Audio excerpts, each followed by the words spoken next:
Hey everyone, let me take you to the exact moment this all exploded. It's 2:47 in the morning, pitch black, no moon. Four massive rollback tow trucks are creeping down my gravel driveway with their lights completely off. Behind them, two concrete pump trucks are idling. 47 cars, BMWs, Teslas, Range Rovers, even one orange McLaren are lined up like they own the place. By 4:31 a.m., every single one of those cars will be gone. And by 7 a.m., there will be an 8-foot reinforced concrete wall with anti-climb spikes standing exactly where they parked.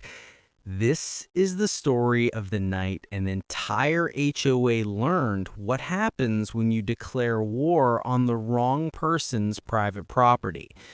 Let's go back to the beginning. Spring of 2018. I had just sold my software company for low 8 figures, and I wanted one thing: land and freedom. I found a perfect 5-acre parcel that had been split off from a bigger tract back in 1993. The plat map is crystal clear. My land is an out parcel, no HOA, no covenants, no restrictions ever recorded against it. I paid cash, built a 4,800 square foot modern barn style house with black steel and cedar, and I poured a 300-foot long, extra wide crushed gravel driveway because I throw massive 4th of July parties with 50 plus people. Life was perfect. Then in 2021, Susan Whitmore got elected president of Willow Creek Estates next door.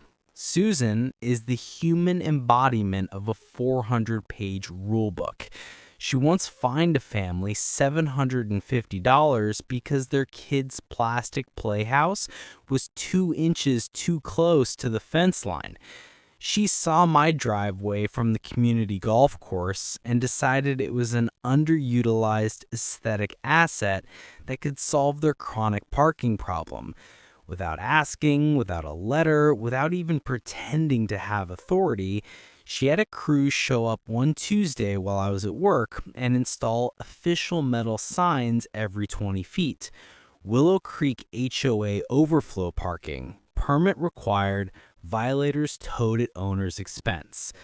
I came home that night and almost crashed my truck into the first sign. I called Susan immediately. The conversation went exactly like this.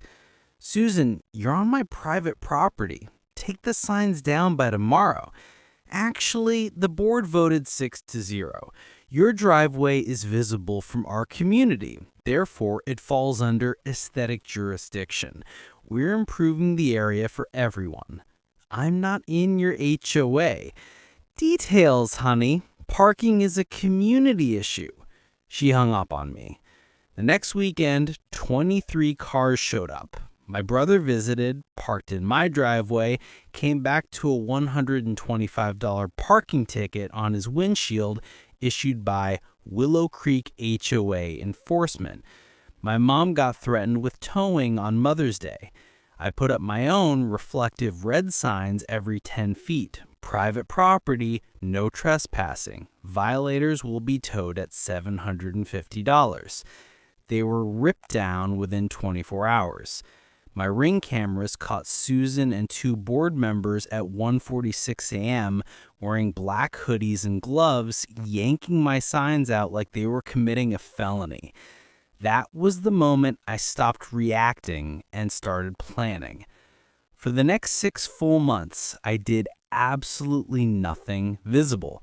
Instead, I installed 10 4K cameras with night vision and audio covering every inch of the driveway. Hired a licensed surveyor to restake the property line with steel pins and fluorescent orange paint. Pre-signed trespassing affidavits with the sheriff's department, became best friends with Mike, the owner of Apex Towing, the exact company the HOA uses, and paid him a $10,000 retainer plus a bottle of 25-year Macallan. I created a private Facebook group called Willow Creek Overflow Parking and invited every HOA member with the message, "Free parking, first come, first served." I quietly documented 312 separate vehicles, license plates, timestamps, photos of HOA parking permits hanging from every mirror. The annual Willow Creek Black Tie Gala was coming up. 300 guests, 0 parking in the actual community. Susan sent an email blast. Overflow parking available on the community access driveway. Permits waived for Gala night only. That night, my driveway looked like a luxury dealership. 47 cars deep, blocking my garage completely. At 2:57 a.m., the 4 Apex trucks rolled in.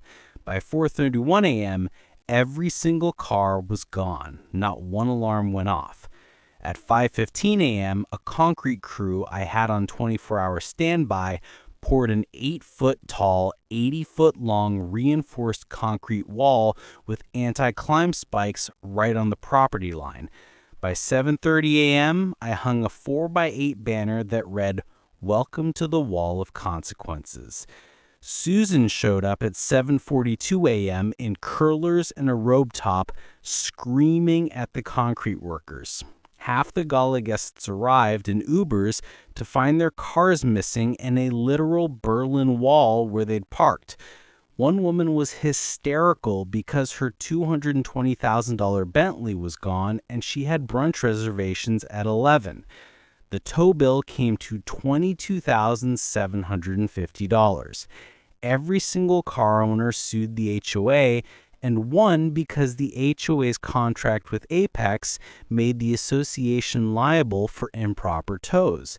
Susan was removed as president in disgrace, personally fined $18,000 for vandalism and criminal trespass, and her husband filed for divorce 3 weeks later. The wall still stands today. I rent the outside face as billboard space to a law firm that exclusively sues HOAs, $4,200 a month passive income. Every single morning, Susan has to drive past that wall and read the 6-foot-tall letters I had painted on it. You park, you pay. Some people say revenge is a dish best served cold. I say it's best served with 4 tow trucks at 3 a.m. and wet concrete.